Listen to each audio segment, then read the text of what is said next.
Tracy Walder has been underestimated a lot. I actually had a parent that complained to the principal that I was lying. That parent couldn't believe that Walder was a former CIA spy who fought terrorists in the wake of 9/11 and later became an FBI agent. To anyone else, that encounter may have discouraged them from teaching.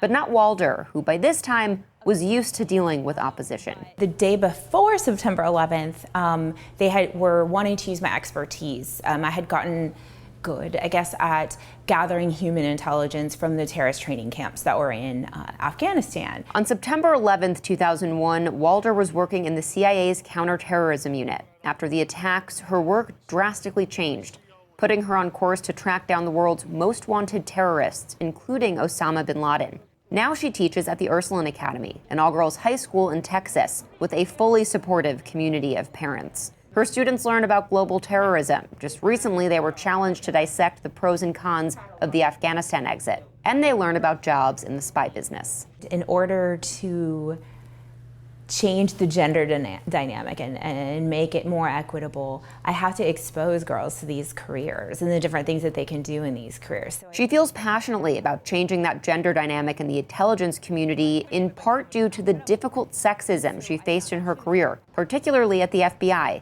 An experience she almost kept out of her best-selling memoir, The Unexpected Spy. Even though it's remarkable that I served at the CIA and the FBI, I feel ashamed sometimes of the fact that I experienced what I did. It wasn't until a sexual harassment lawsuit was filed by 17 women against the FBI that she realized she wasn't alone and decided to talk about it, both in her book and with her students. To Walder, teaching is a natural extension of her career in intelligence and law enforcement. She considers it as equally important and impactful, something she says is proven by the success of her former students, who now work at the CIA, State Department, Justice Department, and so on. All of them just found different outlets and different ways to be involved in this, I consider it national security, and this whole foreign policy apparatus in whatever way suits them best. And I love that. And despite the many geopolitical challenges she sees in the world, it's teaching that gives her optimism. I think if I wasn't a teacher, I would probably be in a really dark place of not knowing how to enact change.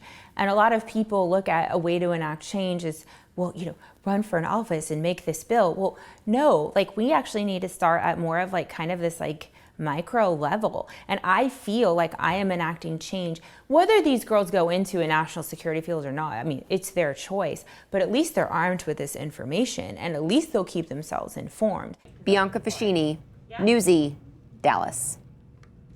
Also, this really applies in